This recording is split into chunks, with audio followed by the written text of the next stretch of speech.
Steve, I love that, like, between this and the public performance, what you're doing actually is, like, kind of becoming like a polling Bravo housewife in spirit. That's really nice. I'm really happy for you. I knew that you would get here someday. I'm in a new era, Jen. Wait till I come home. The Horse Race is brought to you by Benchmark Strategies, Boston's leading public affairs and public relations consulting firm. To learn more, connect with Benchmark on LinkedIn at Benchmark Strategies or visit benchmark-strategies.com.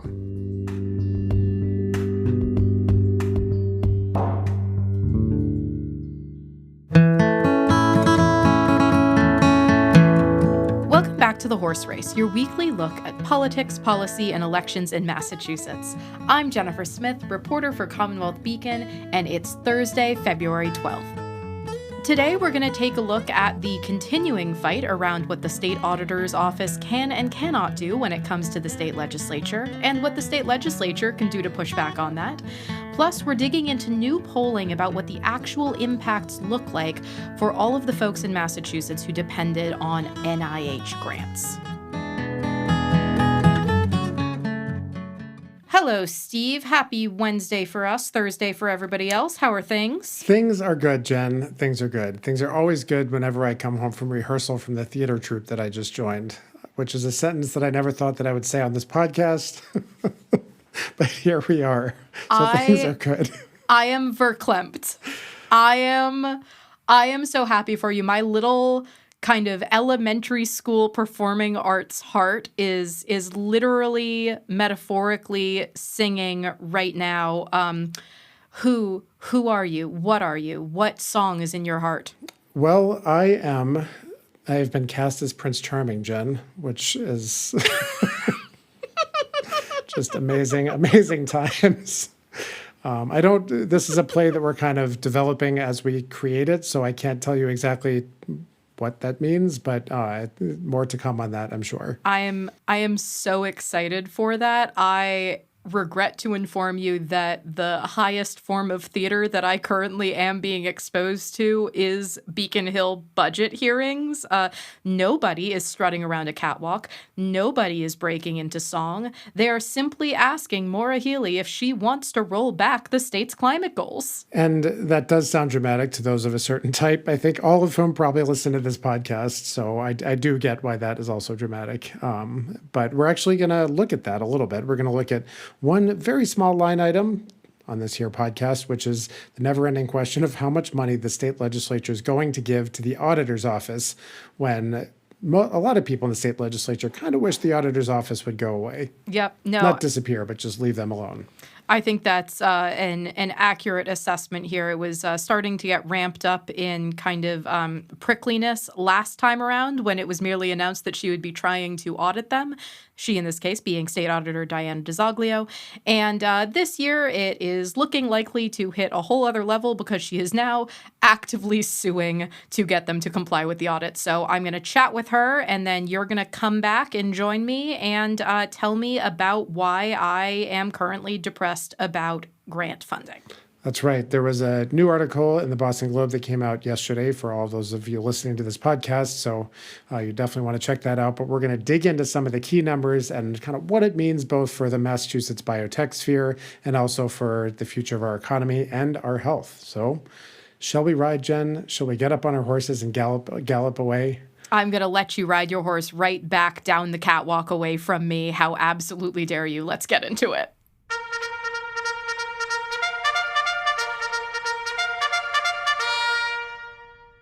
Now it is time for our semi-regular check-in on what is going on at the state auditor's office and why is the legislature so annoyed about it segment. And I am joined by the auditor herself, Jenn DiZoglio, back on the pod, and there are three things happening simultaneously as we chat, or at least three, but let's stick with three here. The auditor is suing to get the legislature to comply with her attempted audit. The fiscal year 2027 budget hearings are starting, including the question of how well the auditor's office is funded. And DiZoglio is helming another run at the ballot, this time to subject the legislature and governor to public records law. So, Auditor DiZoglio, are you ready to crack into all three of those? Oh, absolutely. Can't wait. It's an exciting time at the State House, everybody. Great to be back. So this is now year 2 of trying to get lawmakers to comply with an audit from your office. So remind folks briefly what you would actually like to take a look at. So, our office has requested basic financial records such as receipts and to take a look at state contracts that the legislature has entered into over the last several years.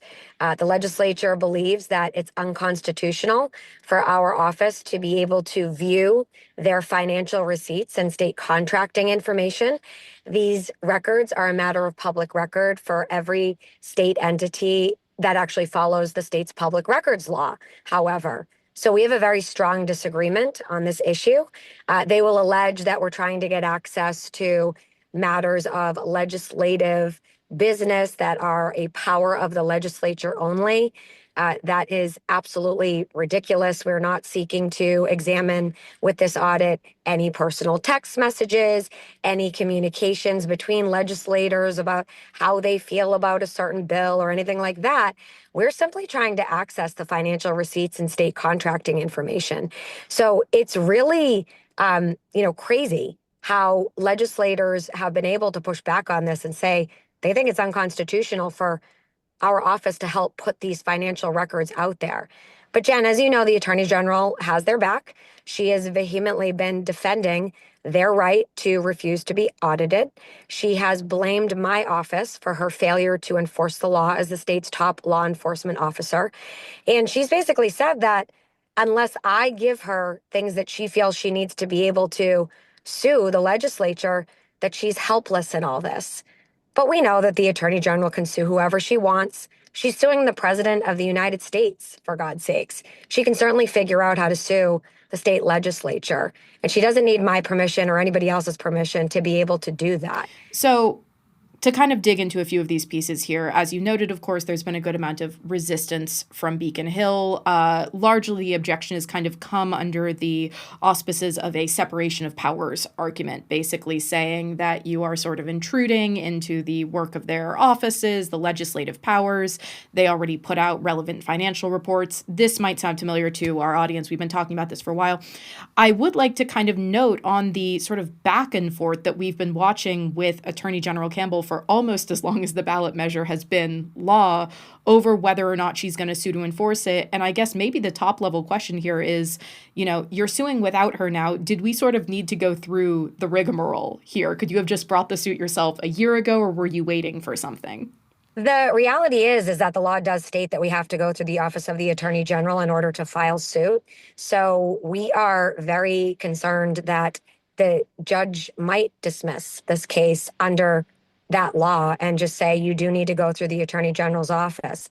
The reason why we had to wait this long is because we had to clear multiple hurdles to be able to build our case, to be able to make the case that the Attorney General has abdicated her responsibility, instead of hoping that a judge saw our side of the case, where we knew early on that the Attorney General was not going to represent us and was actually fighting for the legislators against the audit.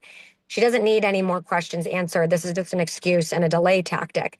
But we needed to let this play out because we needed it to be demonstrable in the records that she is indeed and in fact asking us the same questions over and over again, and that she is claiming that we haven't answered questions that we have. We needed that to be documented, to be able to have the chance to be able to access a court directly without the AG's approval. And we believe we now have that documentation to make that case and to have a chance. We don't think that we had that case early on because she was claiming that, she just needed more questions answered, but that she was going to do her job at the end of the day. Now it's crystal clear. She's not going to represent us. She's fighting against us, and we deserve to have access to the courts. So what then are you asking for from the Supreme Judicial Court specifically? This is going before the High Court, who doesn't always like wading into other chambers' business. So what are you asking from them? We're asking them for a chance to make our case. We're asking for the ability to have an attorney of our choosing who actually stands with us and isn't attacking us in the press like the Attorney General is. The Attorney General has conflicted herself out simply by even the fact that she's out there attacking us in the press right now. She can't represent us in court. So the fact that she's doing what she's doing and so publicly shaming our office and claiming that we're doing things we're not and saying she believes some of this stuff is unconstitutional. She's already conflicted herself out. So that gives us the right to have another attorney to access the courts. And that's what we're asking for. Or the SJC could just say, you know what, we're just going to approve the auditor's requests and just do it because this has gotten out of control. And we're going to just approve the Office of State Auditor's request to get access to these financial documents and move forward with doing our job. But that's largely up to the SJC. My confidence in the courts is, not really that great right now. I don't have a lot of confidence in the courts right now, unfortunately, due to the recent situation where we had two justices, the appeals court and the trial court, Justice Heidi Brieger and Justice Amy Blake, tell us that they don't want to be audited anymore, essentially because the Attorney General says they don't have to be. That's really shattered my faith in the courts right now, but I do have a little bit of faith left, and I'm told faith the size of a mustard seed can move a mountain. So I'm taking my mustard seed to court, and we're going to see how it plays out. This is, in case some very attentive listeners of the horse race are listening and wondering, is different from the suit that Republican Senate candidate John Deaton filed this week, also trying to enforce the audit. That is a taxpayer suit asking the SJC to compel lawmakers into cooperating, but also oddly comes with an ask that the court freeze new discretionary federal grants and matching funds to pressure lawmakers to comply with the audit. So if you have a take on that lawsuit, if this is kind of an additional helpful approach or muddying the waters, I am just sort of interested. I'm not a party to any other lawsuits that are filed by any taxpaying residents of the Commonwealth who want to pursue their own lawsuits with respect to this issue. I can only speak to the lawsuit that I filed. That's the only one I've been able to read and review and really get access to. So I think that what this is all about, though, Jen, is that people are very frustrated with the fact that our lawmakers are breaking the law and getting away with it.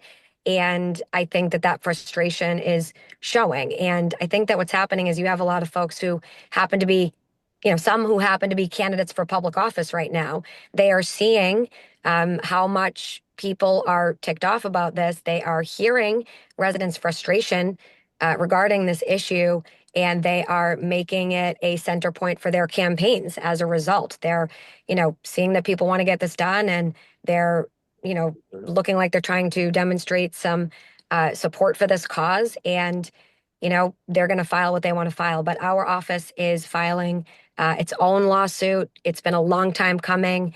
Folks have asked, why is it taking so long? Because we've had the Attorney General of this Commonwealth battling us and not helping us. That's why. It's been really disheartening to witness the amount of gaslighting the Attorney General has been willing to engage in just to make it look like our office is, somehow responsible for her inaction. So we had to go through the Ethics Commission because the Attorney General wanted to allege that our lawsuit was unethical somehow. I mean, these are the types of things we've been dealing with.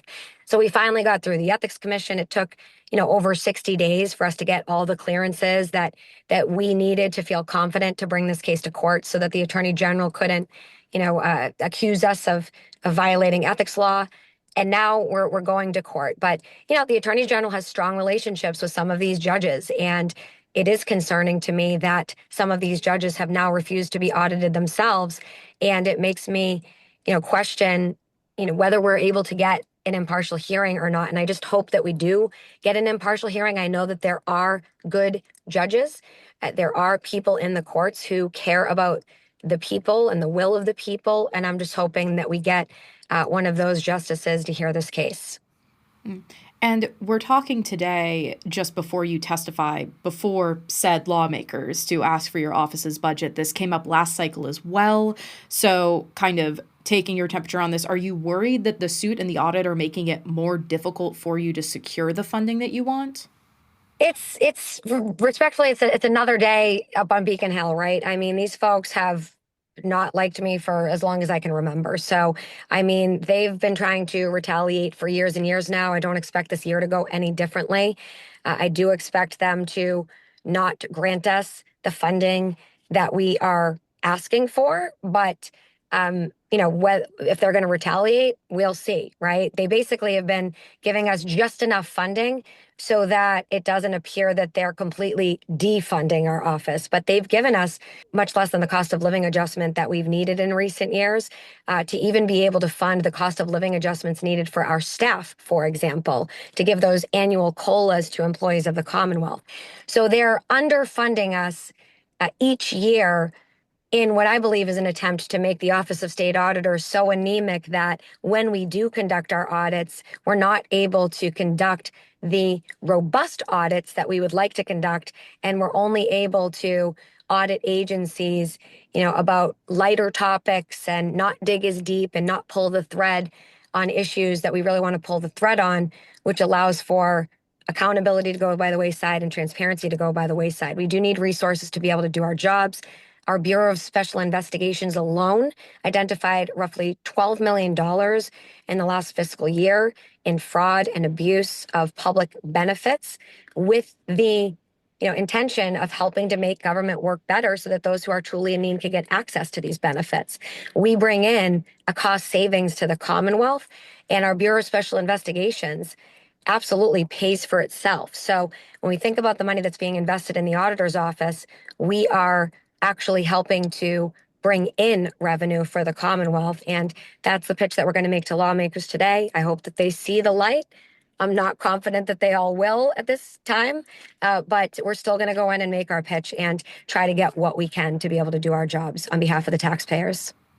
What are you expecting? I guess I have the benefit of being able to check on this because the episode publishes after the hearing. But in terms of kind of the vibe in the room, what did you learn from last time? Was there anything that it felt like you could do to work around kind of the impression of you or the office? Or does it kind of seem like a foregone conclusion?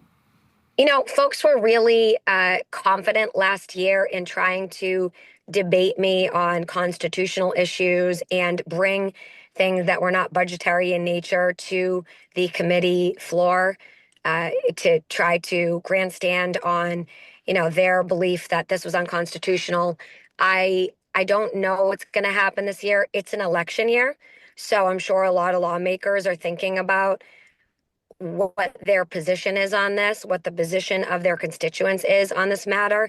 And, the fact that what they are saying in these hearings could very well be used against them during their reelection campaigns.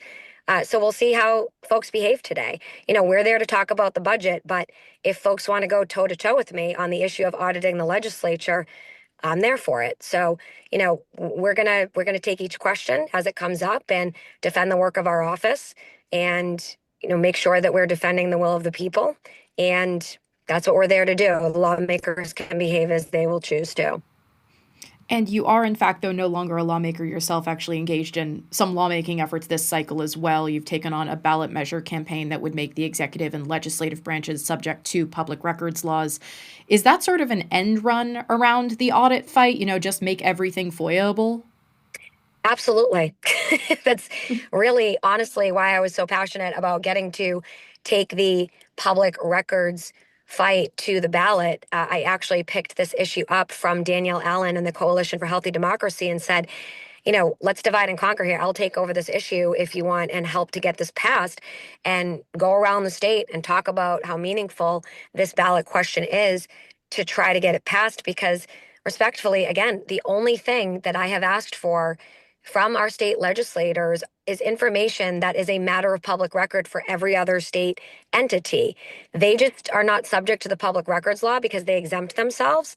We're the only state in the nation that allows for our legislature, governor's office, and judiciary to exempt themselves from public records laws. We're ranked frequently as being the least state government in the entire nation. So look, they're also saying they don't want to be audited now. If we happen to go to court and lose right now, well, we are in court now. I'm so used to saying happen to be able to go to court, but we filed yesterday. So if we go now before this judge and the justice says that, he's going to side with Beacon Hill and tells me off and tells me where to go and tells me to pound sand, we do have this ballot question as a workaround for some of the things that we are seeking to audit, for all of the things that we're seeking to audit for this current audit, certainly. So if I can't get access to the documents, maybe you will have the opportunity to just get access to these documents directly. And you can make a public records request of your legislators for any and all FOIAble records that every other state entity has to give to you, those financial receipts and those state contracts. So please vote yes on this question. Vote yes to increase access to public records when you go to the ballot box this November. And very last, very quick question is sort of the meta one, which is this what you actually expected to be spending your time on here? There's plenty of other audits, of course, rolling through the office, but you've kind of become most publicly associated with the sort of windmill tilt here. Is that a comfortable place to be? I'm really proud of the auditors in our office. Many of them have worked for the Office of State Auditor for years and years, long before I arrived on the scene. And they, for the first time in, at least the last 20 years, have met the state's mandate to audit all of the state entities they're required to audit within the 3-year audit cycle. And I'm really proud of the workers in our office for getting that work done. So we are absolutely churning through the audit work. But has this audit of the legislature issue been an unwelcome distraction since we passed that ballot measure? Absolutely. Once we went to look, I understand that people disagreed with me my first year, and they said, well, we don't know if this is the case. We have questions about this. Look, once we brought it to the ballot box and the voters made the decision that they made to the tune of 72% of you saying you want this audit to get done, that debate was over. It was over and done with. For this to have been carried on for this long with them kicking and screaming about the fact that they don't want to have to follow the law that you all voted for, too bad. It's the law. So yes, it's been an unwelcome distraction to have lawmakers breaking the law that you voted for. And it's been an unwelcome distraction to have the Attorney General out there pounding the pavement, accusing our office of getting in the way of the audit we're trying to conduct. But we're still pressing forward and we're hoping for the best. And, again, I hope the judiciary sees the light in supporting the will of the people and doing the right thing. If not, we're going to the ballot box again to pass this public records ballot initiative, and y'all will just have direct access yourself if you pass this at the ballot box. Okay, well, Auditor, I'm going to let you get over to that budget hearing now. Thanks again for being here. Wish me luck. Thanks.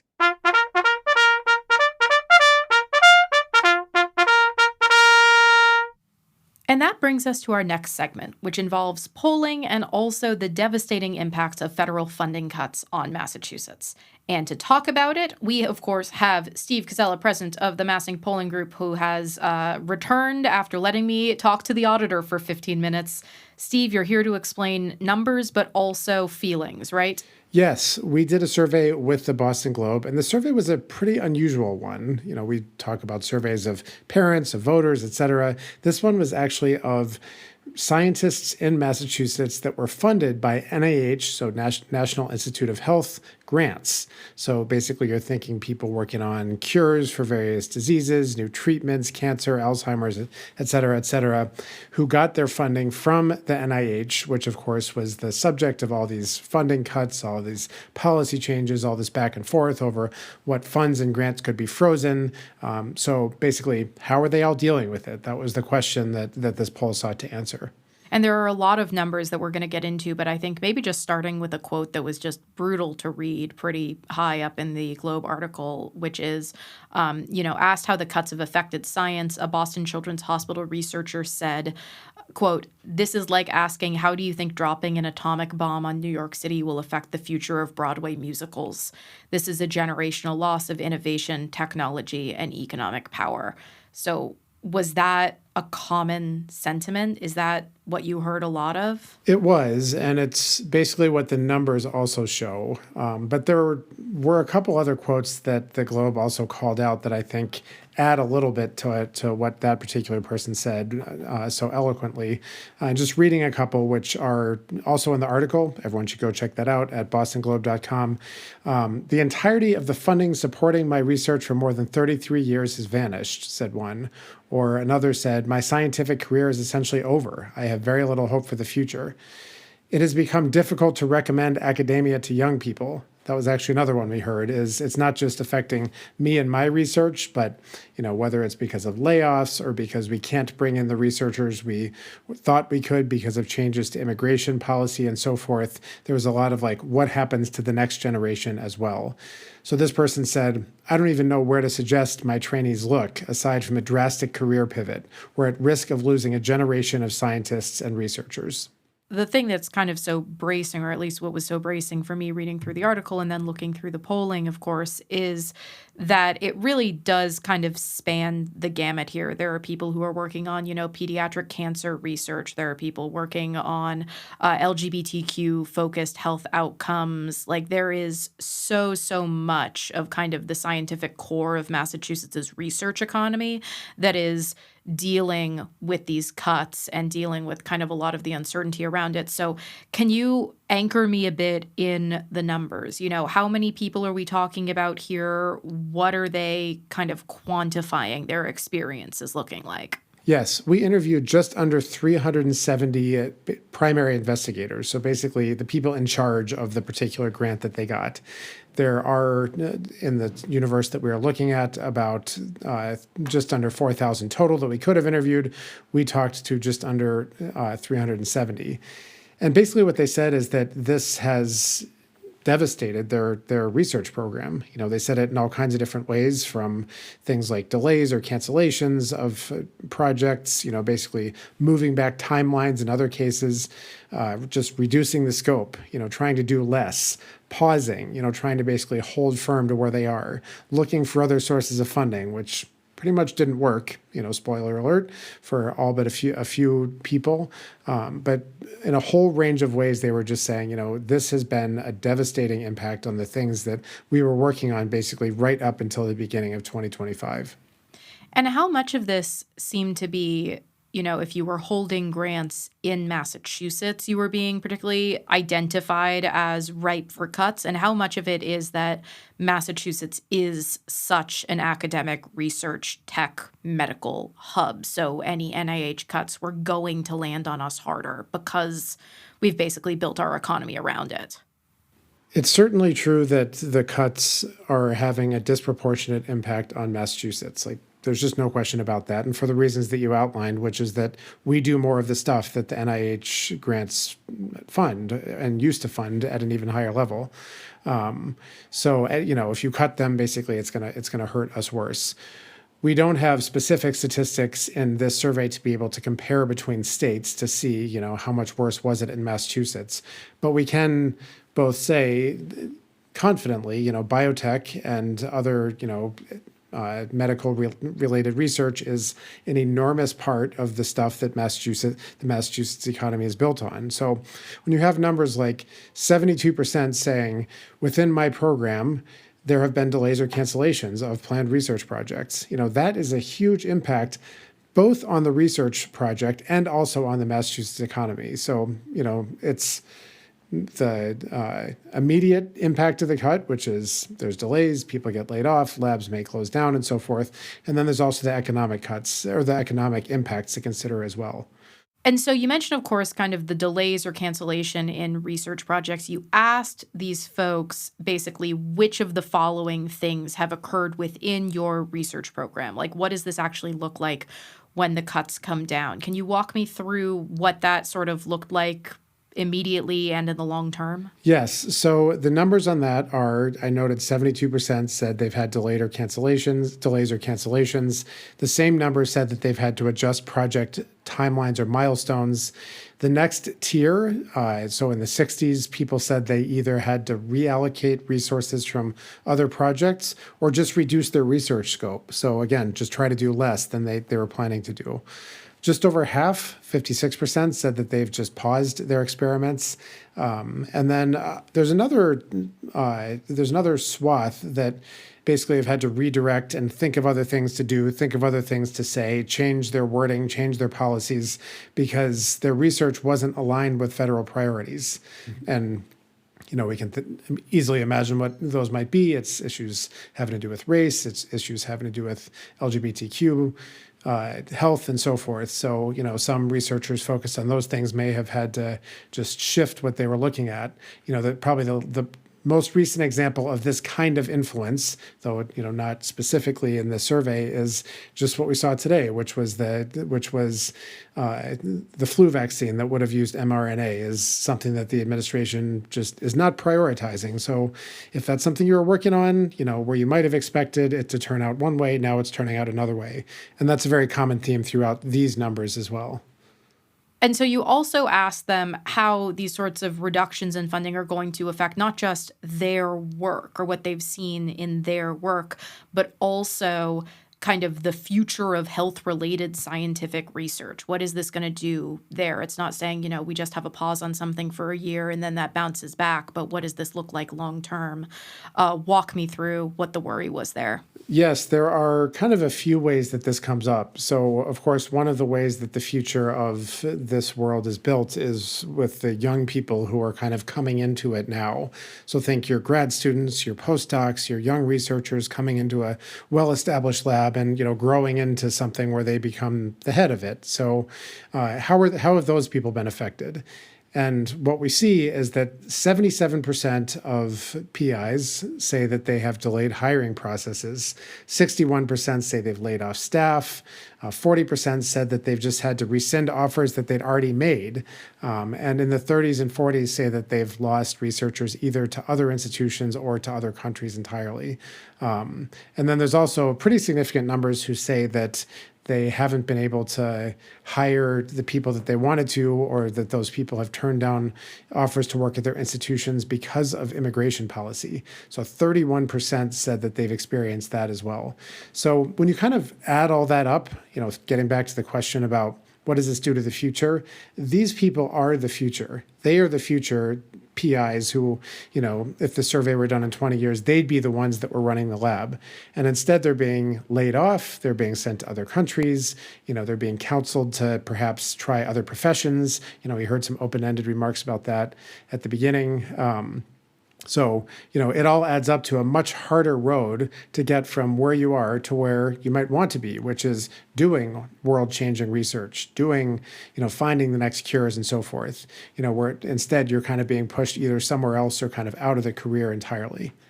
And I do think, to kind of put a point on something that's sort of come up throughout this conversation, there is an intentional effort from the Trump administration to they don't say specifically in kind of their NIH policy platform saying like we are deprioritizing Massachusetts, but they are saying things like we're using geographic balance, this idea that we should be spreading these dollars all across the country more equitably. And so part of that for the scientists that were interviewed in this article and that you kind of surveyed seems a little bit silly to them, or, deeply troubling to them, because of course we've got these hubs. So the idea of, taking money out of the places where there is the infrastructure, where there are the research hubs, to move it somewhere else for kind of the concept of geographic balance doesn't necessarily make a lot of sense to them.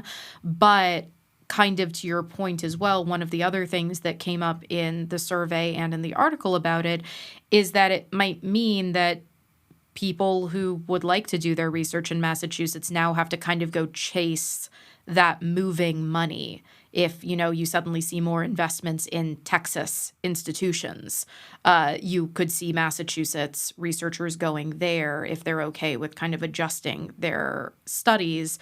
And then the other one is, of course, Canada is looking to amp up its research programs. Europe is also looking to amp those up. And so Maura Healey, the governor, said in response to the Globe article that this is pretty much exactly what she was worried about, is that you're essentially going to see a deliberate bleed of this kind of research class from Massachusetts, which has basically staked its whole economy on it. So I guess my question is essentially, how did that show up in the survey results? Kind of an acknowledgement that Massachusetts might not be the safest long-term bet for research during the Trump administration.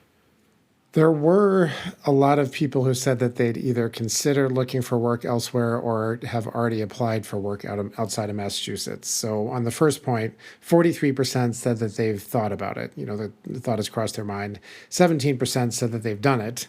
and 2% said that they've already accepted a job outside of Massachusetts. So that last number might not be that exceptional. People move around all the time,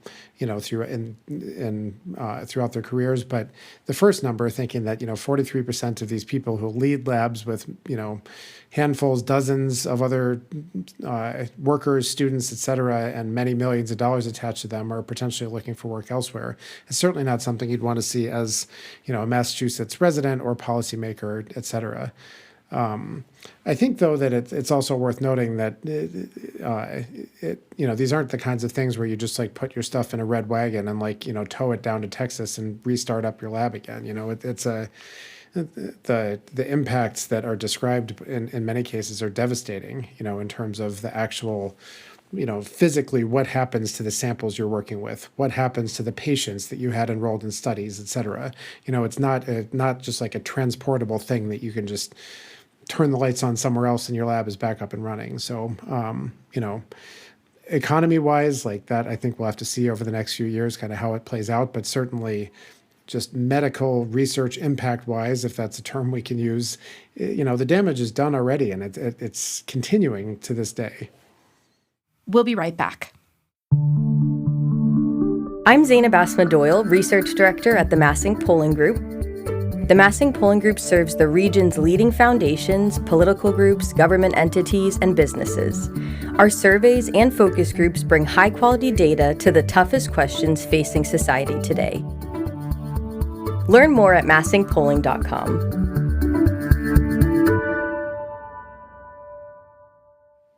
And that brings us to our final segment, which this week is brought to us by our transitory tuber department here at the Horse Race Global Media Empire headquarters.